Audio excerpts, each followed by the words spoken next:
Listen, the rule in October is pretty simple. If you disappear under mysterious circumstances, I'm not coming to look for you. Okay?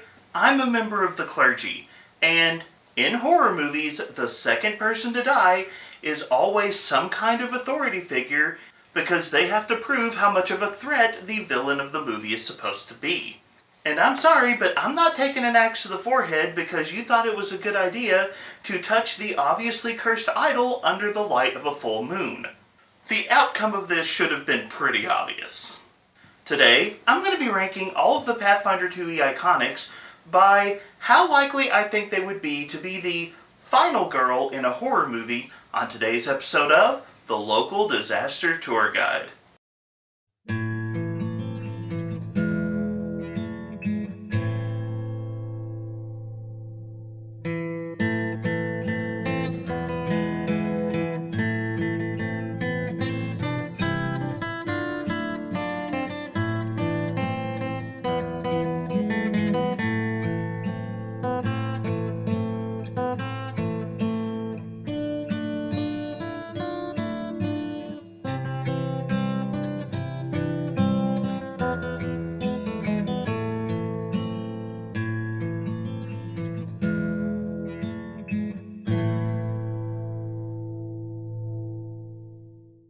Happy Halloween, travelers and tourists. My name is Mark, and I am the local disaster tour guide.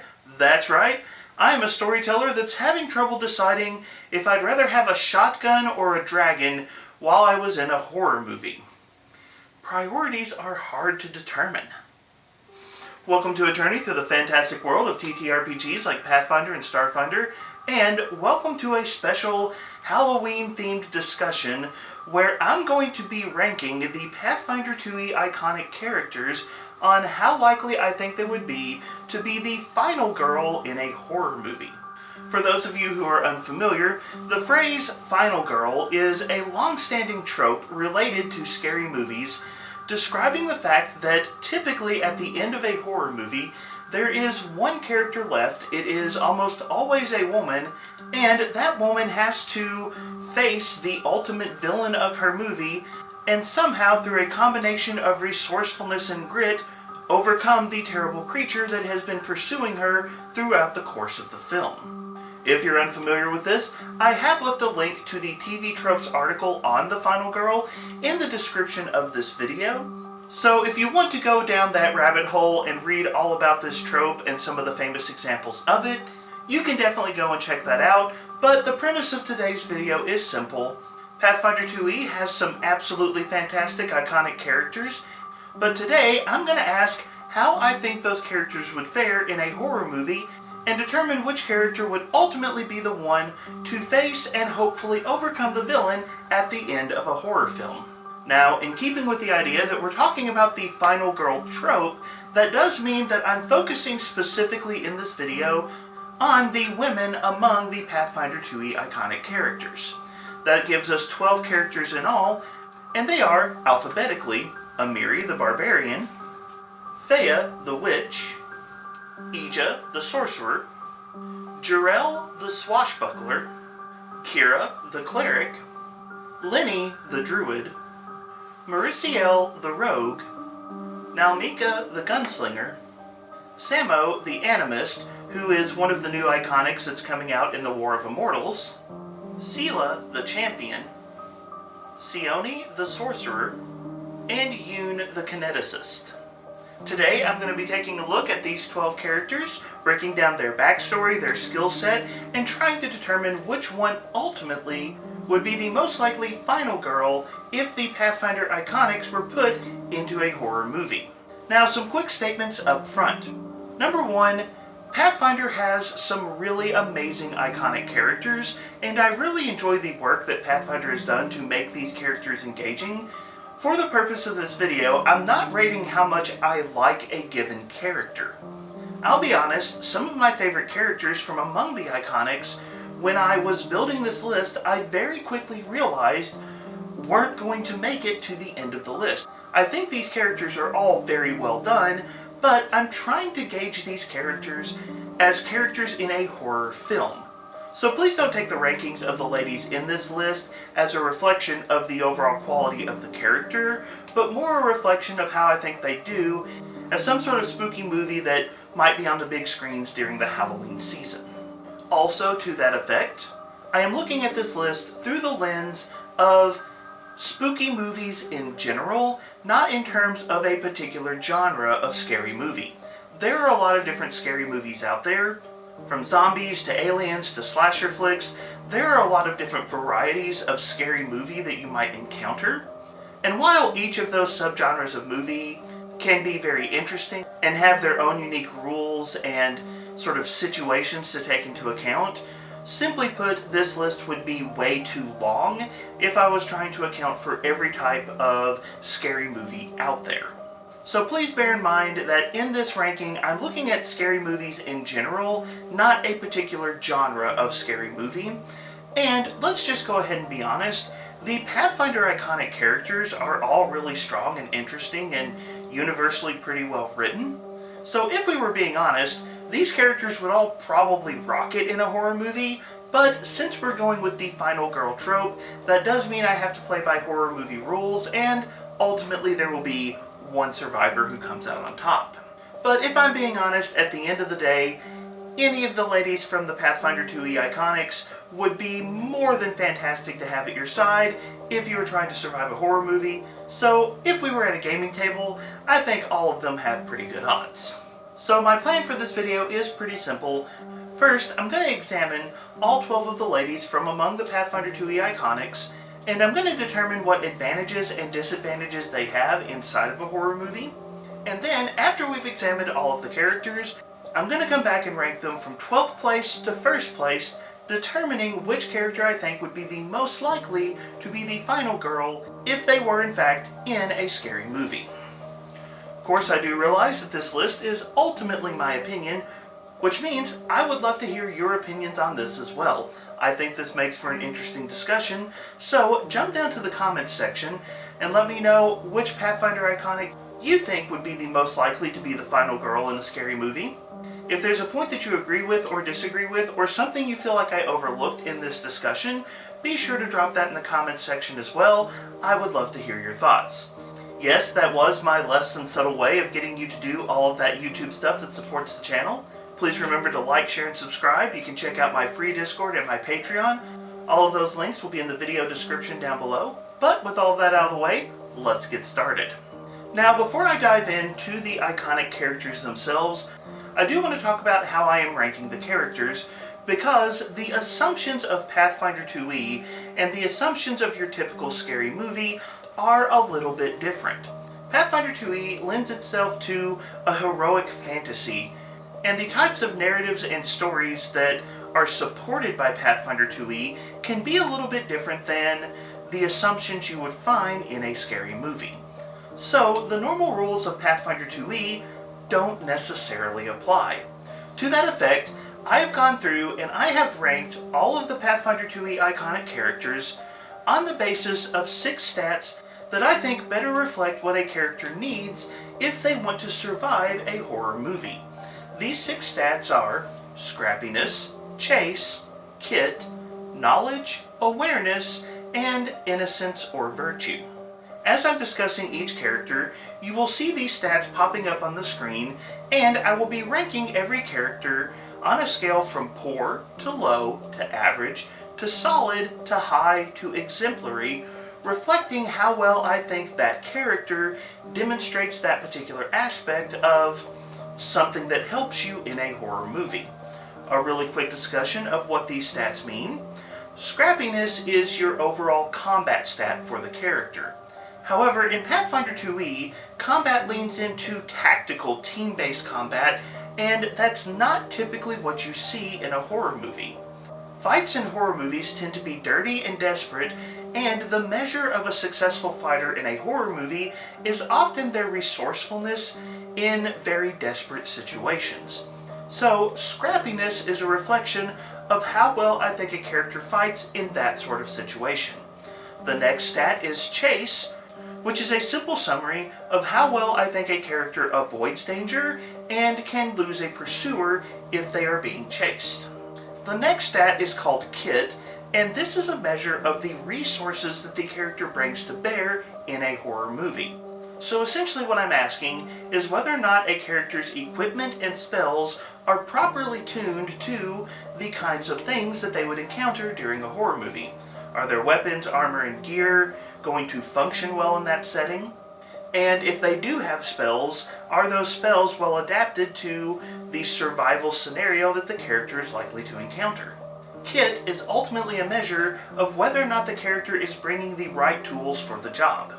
Next up, you have knowledge, which is an essential survival skill because often horror movie villains cannot be defeated through pure strength alone.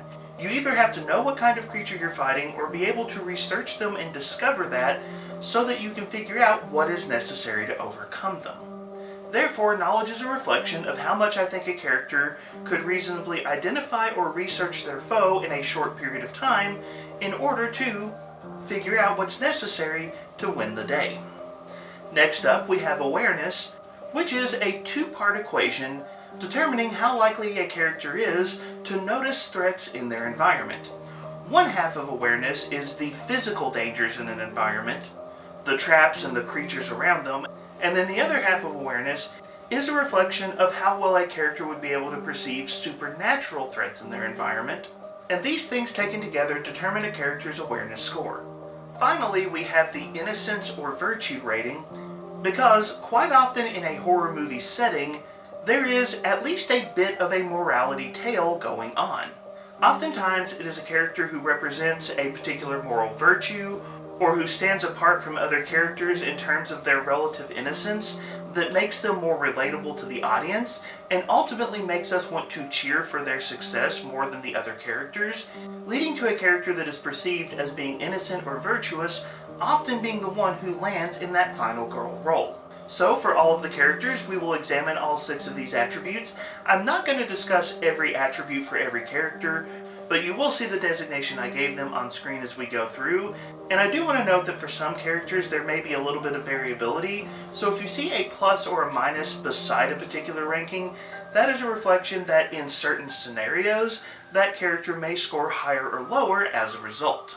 The other thing I'm going to do in rating the iconic characters, I'm going to identify an advantage and a disadvantage that each of the iconic characters brings into a horror movie, obviously with the advantage increasing the character's odds of survival, and the disadvantage being something that decreases the character's odds of survival.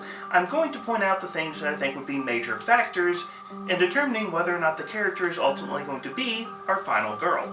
So, with those parameters out of the way, let's talk about our first iconic, Amiri the Barbarian. Let me say this up front, Amiri the Barbarian is a fan-favorite iconic character, and I know that there are a lot of people who love this character for very good reason. However, in discussing Amiri, I think it's worth noting that Amiri is very much a character of extremes. Some aspects of her character are well tooled to surviving a horror movie, where other aspects of her character are very clear weaknesses. It should honestly surprise absolutely no one that Amiri scores exemplary in scrappiness. Amiri is ready to throw down anytime, all the time, and her ability to overcome a physical confrontation is truly top-notch. However, on the opposite extreme, I give Amiri low scores in chase, knowledge, and awareness because Amiri can be a very blunt instrument, if you will. She scores low in chase because, honestly, she's not the type of character to run from a fight. She's the type of character to run to the fight, which, in a scary movie setting, is usually not the right tactic. One rating that I had a little bit of trouble deciding for Amiri was her innocence or virtue rating.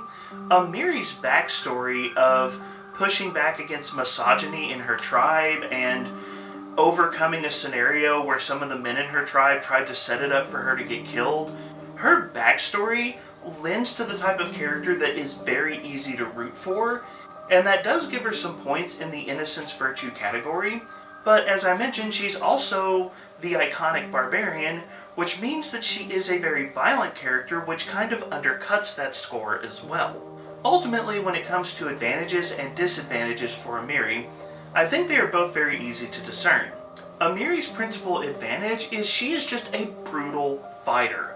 If you put Amiri in a close combat situation, she has a very natural advantage, and she has the kind of skills that help a character survive in a desperate combat scenario like you would see in a horror movie. Her natural brutality really comes in clutch in those scenarios, but on the disadvantage side of the coin, Amiri is a very gullible character. She's been deceived before, and she is presented as a character who could easily be deceived again. And as I mentioned, her instinct to rush headlong into a fight could very easily put her in a situation where she might not make it to the end of the film. Next up, we have Feiya the Witch, and in some ways, Feiya is the reverse of Amiri. She doesn't have anywhere near the scrappiness rating that Amiri had, and honestly, if she gets cornered, if it comes down to her physical combat skills, her odds are not going to be great. But on the flip side, when it comes to things like knowledge and awareness, Feiya actually scores really, really well. In fact, one of the things I think sets Feiya apart is in Feiya's backstory, she was kidnapped at a young age and she had to escape from her kidnappers. She knows what it's like to be pursued. And as part of her backstory, her relationship with her patron began as a resource that ultimately helped her escape from the ones who originally kidnapped her. So Feiya has actually been in a survival horror setting before, and I think that she has the knowledge and awareness to recognize when she's being chased, to identify what's coming after her, and to figure out what she needs to overcome that kind of threat. All of this leads to Feiya's biggest advantage in this category, which is what I call been here before. Feiya's backstory in some ways is horror movie survival. So if you throw her in a scary movie, the odds are that she's going to have the right spells, she's going to figure out what's coming, and she's going to have a pretty good idea of what to do in order to save her skin. However, there is a disadvantage that comes from the fact that Feiya's been here before, and that is reflected in her low innocence or virtue rating, because as Feiya has a pretty tragic backstory, that also means that she's a very secretive character. And by horror movie rules, the character who knows what's going on, but who doesn't share that information with their allies, is often a character who gets set up to fail at some point in the film. Feiya is not the kind of character who is quick to trust, and that lack of trust in her team ultimately could be something that leads to her demise.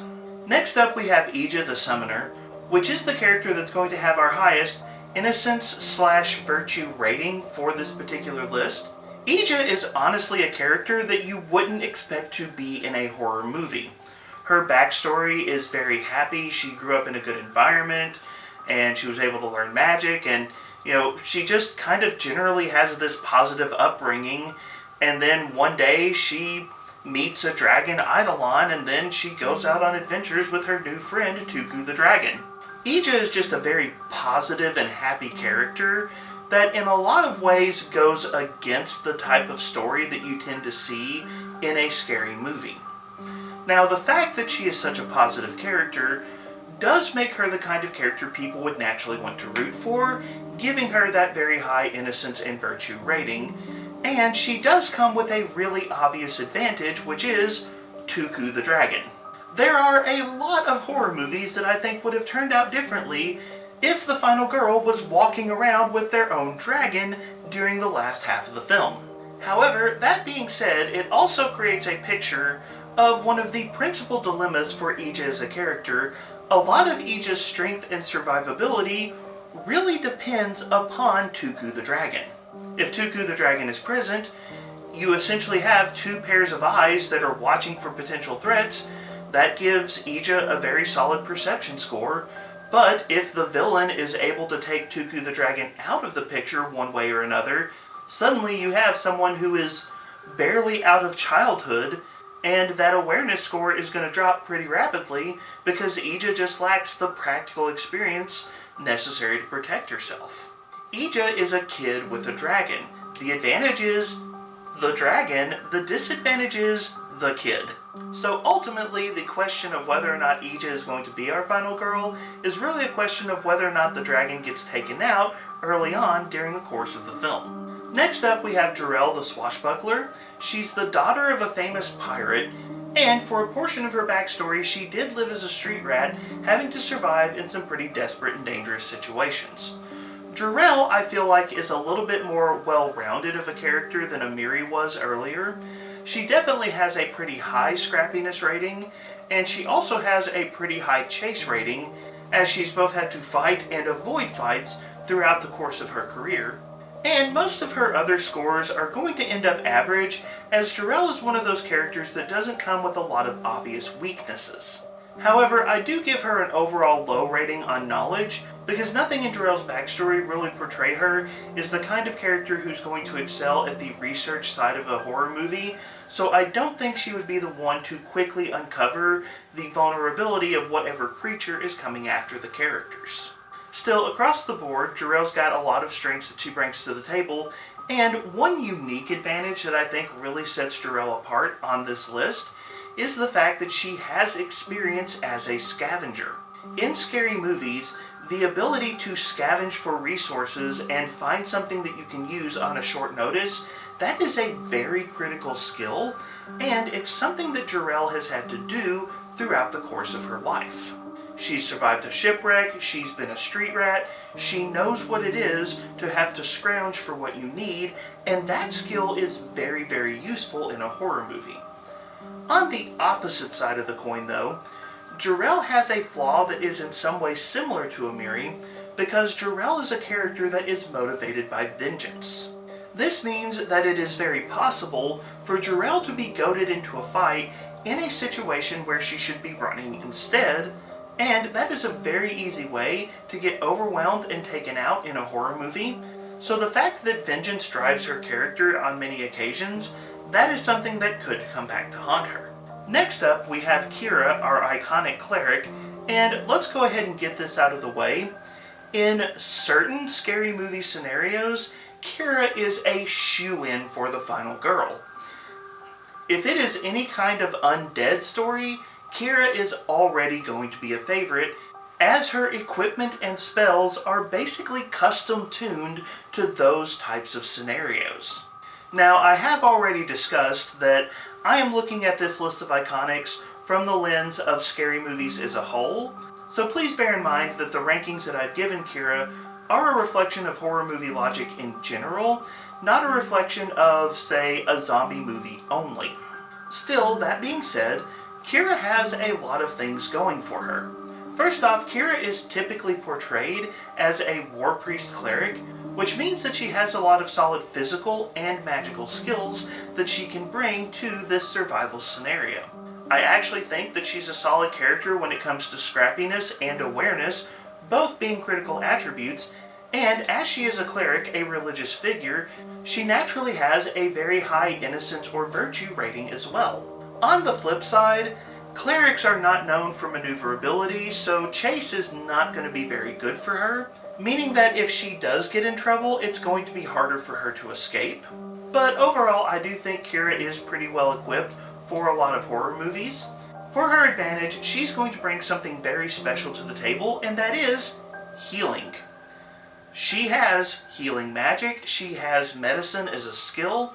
She's going to be able to bandage her wounds, she's going to be able to bandage the wounds of her allies, and having Kyra present increases the survival rating of her and everyone around her by a pretty wide margin. Scary movies are dangerous places, and the ability to address wounds is a pretty important skill in that kind of scenario. That is a major advantage for our cleric. For the disadvantage, and I say this as someone who is clergy in real life, she has an authority problem. You see, in a lot of horror movies, there is a very predictable pattern to the kills that take place. The first kill often introduces our villain, but it usually comes against what is a relatively soft target in terms of the characters that are going to die.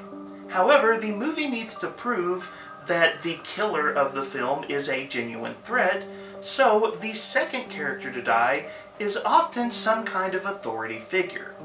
The logic here is pretty simple. Someone has disappeared under a mysterious circumstance, and so someone in the community who is in some sort of authority role comes into the scenario trying to figure out what happened, and to prove that the killer is truly a threat, the authority figure is the second person to go down. This happens a lot to cops, it happens a lot to clergy in films. It is a pretty common phenomenon for the second person to die to be a character who has some sort of authoritative or protective role in their community, and that does fit Kyra pretty well. By the way, Kyra is not the only one who has this problem. Seelah the Champion and also Samo the Animist that we'll be talking about here in a bit, they both also have this problem. The very nature of the character is something that's going to put them in harm's way once the scenario really starts getting dangerous, and that does undercut the character's survivability. Next up we have Lini the Druid, and I'll go ahead and say that of all the Pathfinder 2e iconics that are going to be featured in this video, I do feel like the writing for Lini is a little bit weaker compared to some of the other iconics, but I've still done my best to give her a fair review of how I think she would do in a horror movie setting. Essentially, what we know of Lini's backstory is she just really loves animals, and she would go out and spend a lot of time with animals until finally one day she tried to tame a snow leopard, and it didn't go very well. But thankfully that snow leopard spared her, and she ultimately bonded with it. That snow leopard is her animal companion Drugami, and now she adventures with Drugami all around the world. In a lot of ways, Lini is very similar to Ija that we discussed earlier. The presence of her animal companion Drugami the snow leopard is a major advantage for this character. It is an extra pair of eyes, it is more senses that can be used to pay attention to the environment and look for oncoming threats. As long as Lini has Drugami by her side, her odds of survival are very high. Also, something that sets Lini apart from Ija is Lini is a more proficient spellcaster than Ija, and she's also using the primal spell list, which is a really, really wonderful survival spell list. Of all of the spell lists in Pathfinder 2e, if I were going into a survival scenario, the primal spell list is easily the most well-tuned to a survival scenario, so Lini has that as a pretty solid point in her favor. However, on the flip side, in the little bit of development I have found on Lini, one of the very clear disadvantages for the character is she's a very small character, and that has been a point of weakness for her in the past. If you imagine a scenario where Drugami has been taken out of the picture and Lini is forced to rely on her physical skills, she is in much greater danger relative to a lot of the other characters on the list just because of her size, and I want to stress, that's a point that has come up in her backstory before. Now for Lini and Ija both, I will say I feel like they have some advantages on the chase stat, just because smaller characters often have additional avenues of escape that other characters might not be able to access, but overall on physical skills, Lini is at a disadvantage.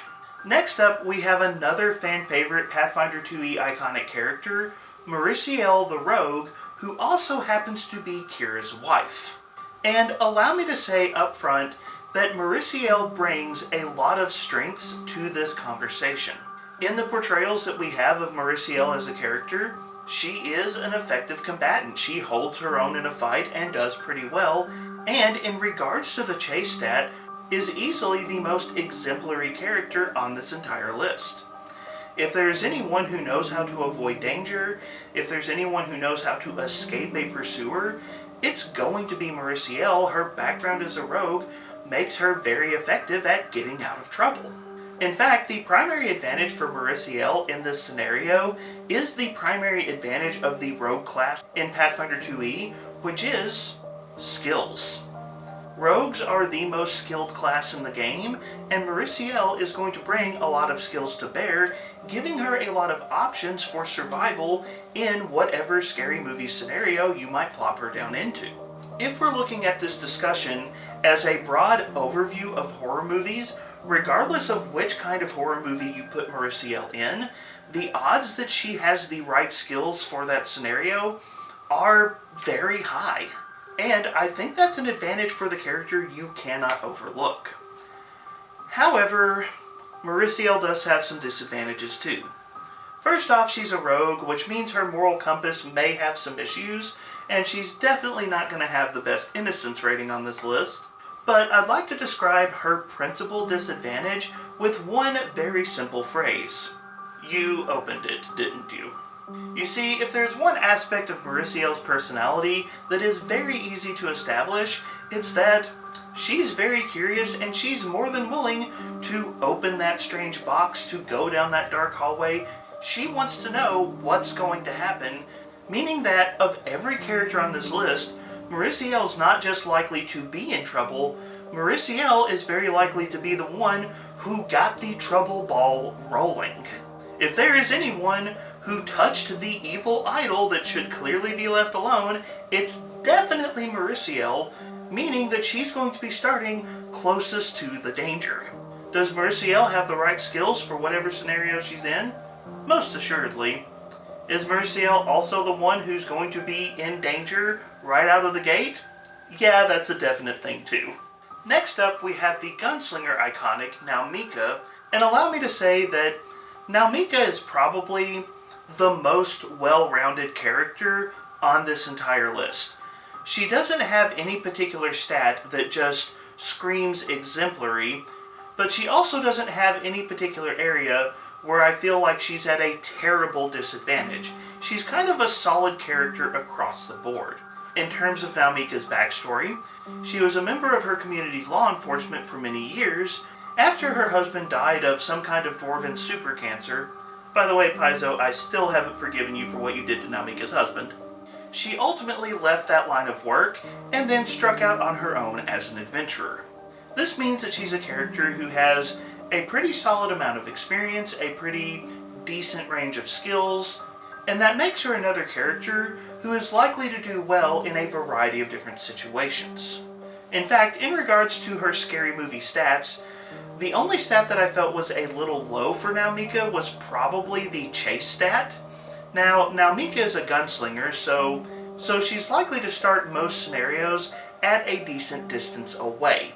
And don't get me wrong, that is a good thing in a scary movie, but there's nothing in particular about Nhalmika's kit that strikes me as giving her a particular advantage in escaping if a major chase scene were to start. Still, on most other fronts, I feel like she's a pretty solid character. Nhalmika's primary advantage is the fact that she is a gunslinger, and her preferred form of combat is at range. The old piece of advice, don't bring a knife to a gunfight, she took that to heart, and the reality is, in most dangerous scenarios, she's going to be a few steps further away from trouble, and that little bit of extra distance can be the difference between life and death. Also, in regards to the fact that she is a gunslinger, Nhalmika does canonically use the Pathfinder rough equivalent of a shotgun, and shotguns are a classic horror movie weapon, so she does have that going for her as well. In regards to her primary disadvantage, the major thing that concerns me here is Nhalmika's age. Nhalmika is presented, at least relative to the other iconic characters, as a bit of an older character, and the older a character is, the less likely they are to become the final girl in most movies. It's not completely unheard of, but the age factor here does give me some concerns, so if the villain or monster is able to get inside of Nhalmika's range, the resulting chase sequence could be pretty short.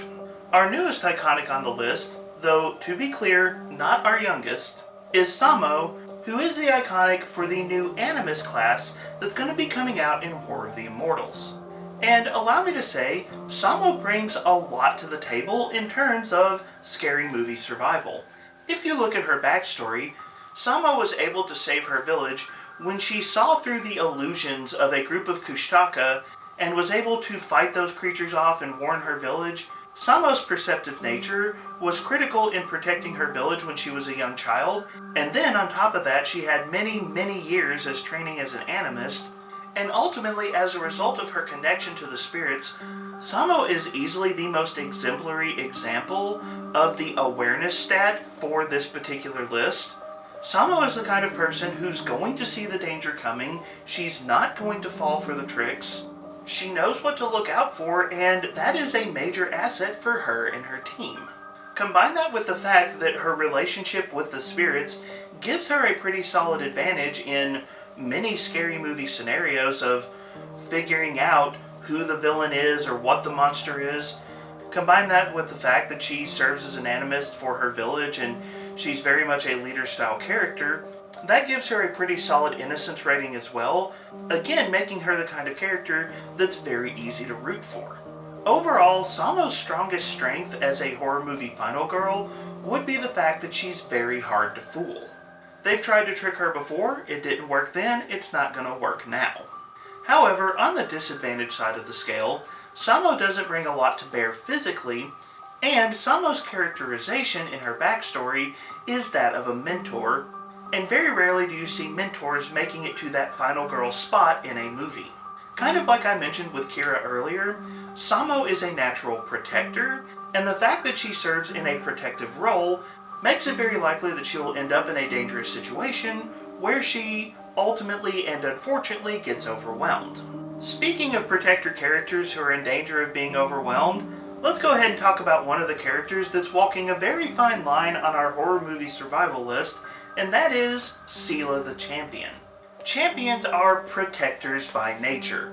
Champions are the kinds of people who are going to put themselves between their allies and danger at the first instant, and they very naturally exist to protect their team. This automatically puts Seelah in a lot of danger, but let's go ahead and talk about the fact that Champion is the most offensive class in the game. Seelah, as a champion, may be the kind of character who is likely to put themselves in danger, but she's also a character who has the tools to survive that danger. Kind of like Jirelle, Seelah grew up as an orphan on the streets, and she had to struggle to survive long before she ever became a champion. This means that she has a lot of practical experience in the kind of scrappy fighting that is necessary for a horror movie, and on top of that, despite the fact that she's a heavily armored character, she also has at least some of the skills you need to survive a chase. This means that in the physical arena, Seelah is actually an incredibly solid character. She knows how to fight, she knows how to get out of trouble, and her kit as a champion is geared towards keeping herself and her allies alive. Kind of like Kyra in her healing earlier, champions really do have the tools necessary to survive really dangerous and deadly situations, and that survivability is ultimately Seelah's greatest advantage in a horror movie setting. However, there is a major disadvantage in terms of Seelah and her backstory that I do think we need to discuss. Part of the reason that Seelah became a champion is because when she was a thief, she stole another champion's helmet, and that champion ultimately died in battle from a head wound. Seelah learned about how her actions led to that champion's death, and the guilt associated with her actions is part of what drove her to ultimately become a champion. I actually struggled to determine what Seelah's innocence or virtue rating needed to be, because as a champion, she has a very high virtue rating, but she also deals with guilt a lot, and being a character that's hung up by guilt in a horror movie, that can be a pretty big disadvantage. So Seelah ends up being another character of extremes for me. The very nature of her class is going to put her in harm's way, but she comes with the skills and the kit necessary to survive those situations. But at the end of the day, we also know that she struggles with guilt, and that can trip her up at times.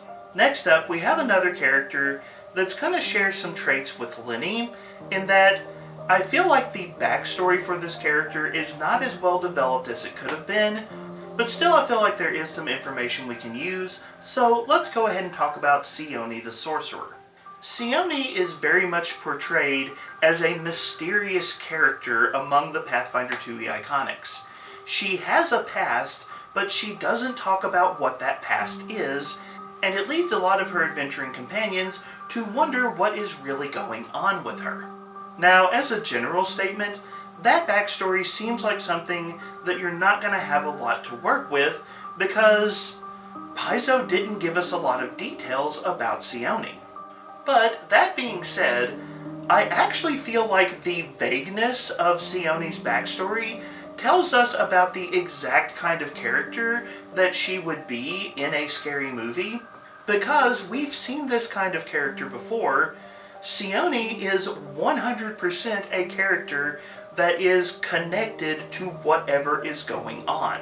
Many of the characters inside a scary movie are extras. They've been pulled into this scenario, but they don't really know what is happening in the scenario. They're unaware of the nature of the threat, but given the fact that Seoni has a secretive backstory, you can pretty much peg that whatever scary situation our iconics find themselves in, Seoni is 100% connected to what's going on. She might not have caused it, but she definitely knows what's happening.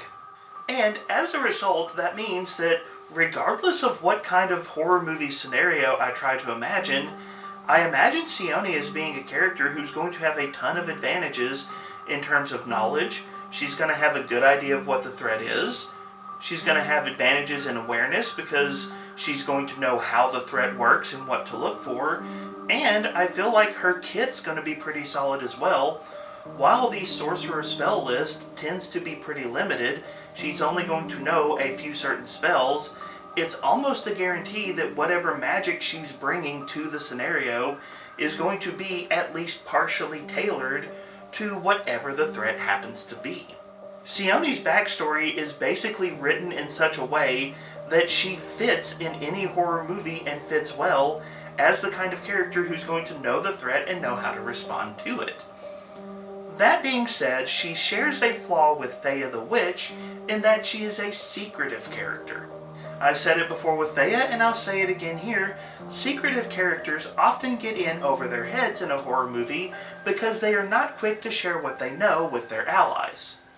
The lack of trust between them and their companions ultimately becomes their undoing, and Seoni's expressed secretive nature very much could lead to a situation where she gets in over her head, her allies don't know how to help her, and she pays the ultimate price as a result. Bear in mind that as a sorcerer, her magical skills may be well tuned to whatever challenge she's facing, but at the same time, she's not going to have the physical skills to get herself out of trouble if that kind of scenario arises. And now we come to our final girl contender, Yoon the Kineticist, or should I say, Yoon the Pyrokineticist. Yoon, as the iconic Kineticist, has been portrayed as a very talented and natural master of the element of fire, and she definitely brings a lot of firepower to bear on any survival situation that she might find herself in. We also know that Yoon has traveled extensively around Tiansha and has a lot of experience in a lot of different situations, giving her a pretty broad base of experiences that she can call upon in surviving any kind of horror movie scenario. That being said, analyzing Yoon as a potential final girl really comes down to analyzing the question of how useful are her fire powers going to be? And let's go ahead and say that this is a very double-edged sword for Yoon. Fire is a very powerful thing. It's wild, it's chaotic, there's a lot of energy behind it, and it naturally fits as just an element of horror movies. So the fact that Yoon has the ability to call upon and direct fire gives her a very solid advantage in a lot of scary movie scenarios. That being said, it's also very common for the villain of most scary movies to have some resistance to fire, if not complete immunity to fire. Fire can be a very powerful tool, but in a lot of situations it's an ineffective tool, or even worse, it might become the kind of tool that could be turned back against Yoon in certain situations, which means that evaluating Yoon's odds of survival is really evaluating the question of whether or not her command of fire is going to be the right tool for the job or not. Yoon is largely portrayed as only using the element of fire, meaning she doesn't have a lot of other tools in her kit. So if fire is the right tool, then she's the girl for the job, and if fire is not the right tool, she's in a lot of trouble. Now, stepping away from fire for a second, I do want to say Yoon does have one trait that is a very powerful advantage for her. Yoon is frequently portrayed as a very courageous character. She doesn't give in to fear, she's not controlled by fear. Courage is a central aspect of who Yoon is, and the ability to maintain control of yourself in terrifying situations is a big boon in a scary movie. So the fact that Yoon is a courageous character, that is honestly a tool that might be more powerful than her pyrokinetic command of fire itself. It's very good that she's a courageous character, but for a disadvantage on Yoon, I think it's safe to say, if you play with fire, you might get burned. Alright, so we've examined all of the ladies from among the Pathfinder 2e iconic characters. The time has come to decide which one ultimately would be the final girl if they were to appear in a horror movie of some kind. So what I'm going to do now is I'm going to start at the bottom with the character who I think is the least likely to be our final girl, and then I'm going to move up the list and talk about where I think each of the iconic characters is most likely to fall. So, who do I think is the least likely to actually be our final girl? Well, at number 12, I have Ija the Summoner, but I want to go ahead and say, I have Ija the Summoner in this position because honestly, I don't think she'd even be in the movie. The type of character that Ija is designed to represent is not the type of character you typically see in a horror movie, meaning I don't even think she would be there. In the rare instance that you see a character like Ija appear in a horror movie, oftentimes that character is likely to survive the film, but Ija, as written, is typically the kind of character who often ends up being rescued by the main character of the film. So I do think if all of the iconics were to appear in a horror movie, I do think Ija would be likely to survive, but I ultimately think that she's a character who might need to be rescued at the climax of the film in one fashion or another. Moving on to number 11 and number 10, I need to talk about these two together because they are fan favorites and it breaks my heart to say this, but I think Merisiel and Kyra are not going to make it. You see, Merisiel and Kyra both have attributes that make them very likely to be early victims in a horror movie, and the fact that Merisiel and Kyra are married just increases those odds. I already went over the fact that Merisiel is a very curious and impulsive character, which means that she is most likely the person who touched the idol or read from the book or did whatever it is that set the whole story in motion. Merisiel is just likely to be the first victim out of her very curious and impulsive nature, and then, as I mentioned, once you have one victim in the movie, some kind of authority figure usually steps in to investigate, and in this case, Kyra's wife is the one who went missing, meaning, yeah, she's gonna go in. If Merisiel is a very obvious first victim of the killer, then Kyra is a very obvious second person, because she's going to go in and she's very likely to fall as a result. So while it breaks my heart a little bit to take two of the fan favorites and throw them under the bus right here at the bottom of the list, I do think that Merisiel and Kyra are a pretty obvious pick for number 11 and number 10 overall. Another character that I think is likely to go down early is probably Seoni the Sorcerer. As I mentioned, the way her backstory is written, it's written where she very obviously is going to have some kind of connection to whatever scary thing is happening in the movie. I think it's very obvious there's going to be a personal connection there, and the likely scenario is that Seoni is stepping into this situation trying to resolve some dark and terrible secretive thing about her past. But quite often, that type of character doesn't make it to the end of the film. They know what's going on, and they have the tools for the job, or at the very least, they think they have the tools for the job, but unfortunately they often end up over their head, and their impulse to keep their secrets from their friend ultimately lead to a quick destruction early in the film. So Seoni is another character I don't think is going to make it very long. She comes in at number 9 on the list. As for the next three, I'm going to be honest and say that I'm not sold on the order that I have them in, but all three of them strike me as sort of middle of the pack characters who make it part of the way through the film but who don't make it to the final act, and that is number 8, Lini, number 7, Amiri, and number 6, Jirelle. Lini, as I mentioned, has a lot of practical advantages in a survival scenario, but as I also noted, if you take Drugami the Snow Leopard out of the picture, a lot of those advantages fade pretty quickly, and her physical disadvantages could pretty quickly lead to her being taken out. Also, as a druid, while she has a lot of advantages against physical threats, she's not nearly as well equipped against supernatural threats, meaning that even though she's a spellcaster, she doesn't have the long-term staying power that other spellcasters might. Ultimately, I think Lini puts on a decent show, but once Drugami drops out of the picture, she's not long for the story either. As for Amiri and Jirelle, both of these characters strike me as the sort of character who ultimately go down because of an impulsive decision. Amiri can be very aggressive, Jirelle is the type of character that can be motivated by vengeance, and both of those can lead to the type of situation where, if they see something happen to one of their allies or companions, they could be goaded into a fight that they're not prepared to take. These are the kinds of characters who probably have a really cool scene about halfway through the film, but ultimately I don't think that they make it because they underestimate the level of threat that the primary villain represents. Between Amiri and Jirelle, I do give Jirelle a slight advantage, just because Amiri seems like she is easier to trick, but ultimately I think both of these characters would go down about halfway through the film. Another character that I feel like is probably going to go down just slightly over halfway through the film is Yoon the Kineticist.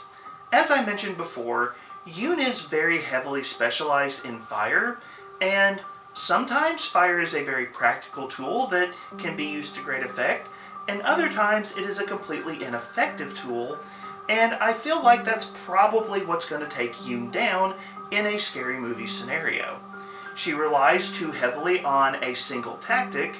She very likely tries to set some sort of cunning trap for whatever monster is playing through this movie, and then tries to turn her fire to defeating that monster, but then once it's revealed that fire is not the correct tool for the job, unfortunately that leads to Yoon's demise, and ultimately I don't think she's our final girl. So now we're down to our last 4 survivors among the Pathfinder 2e iconics, and after the powerful last stand of Amiri and Jirelle and Yoon's cunning trap, it's becoming increasingly obvious that whatever this threat is, it can't be taken down by conventional means. Our survivors need a plan, and they need one fast, and who better to identify the best way to overcome this challenge than Feiya the Witch?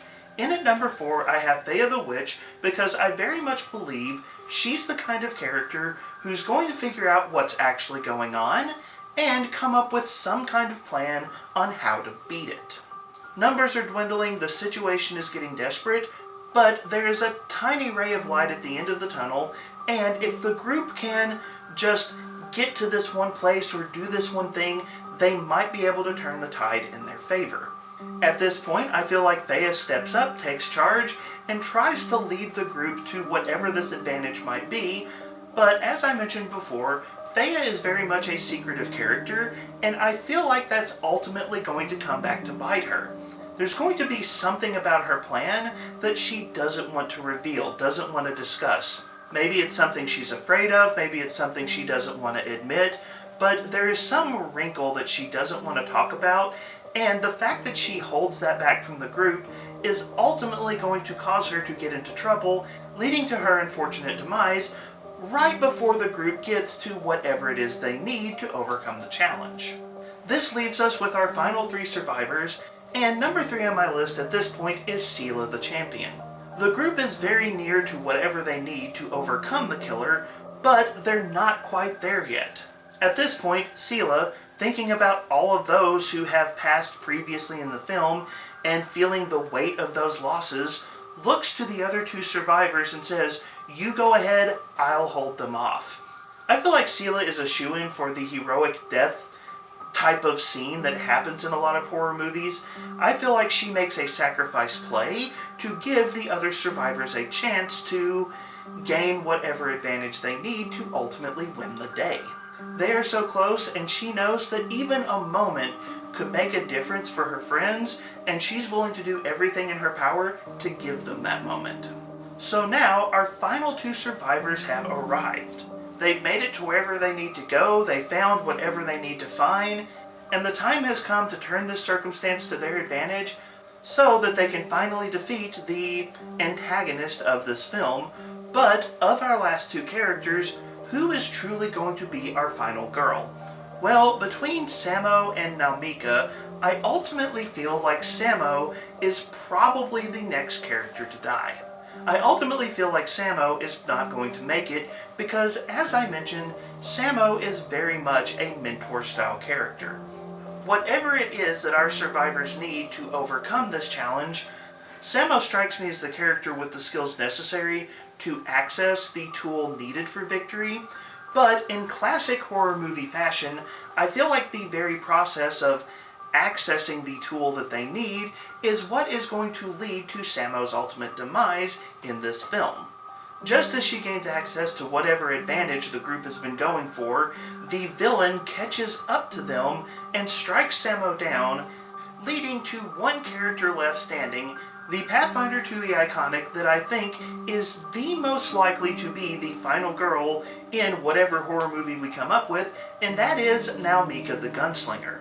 So on Nhalmika, there is a particular advantage that Nhalmika has that I did not mention earlier, but it causes me to see a pattern in Nhalmika that I think gives her the edge and allows her to be the character that ultimately overcomes whoever the villain of this movie is going to be, and that is, Nhalmika is a mother. I've mentioned a few times throughout this video that innocence and virtue are characteristics that make a character relatable and that make a character the kind of character that the audience wants to root for, and in a horror movie setting, there is actually a low-key way that you can supercharge a character's innocence or virtue rating, and that is the mom effect. Now, that doesn't mean the character has to be a mom, but if you have a character who acts like a mom, that protective nature very much makes them a character that you want to see succeed, and the fact that Nhalmika has children and has had to protect them very easily leads to the kind of character who we want to see succeed against the villain. Also, bear in mind that way back at number 12 on this list, we said that Ija is very much the kind of character who is likely to need to be rescued during the course of the horror movie. Well, if you imagine Nhalmika needing to save Ija during the course of this scary movie, all of a sudden, Nhalmika starts giving me some really strong Ripley from Aliens vibes, and that just makes me want her to win even more. Ultimately, at the end of the day, I think the Pathfinder 2e iconic most likely to be a final girl in a horror movie would be Nhalmika the Gunslinger. She's got the solid survival skills across the board, she's got the experience, and she's got the power to go full mom on whatever monster has been threatening her and her friends. I think Nhalmika has what it takes to survive and succeed and come out as the final girl in a Paizo scary movie. But those are my thoughts.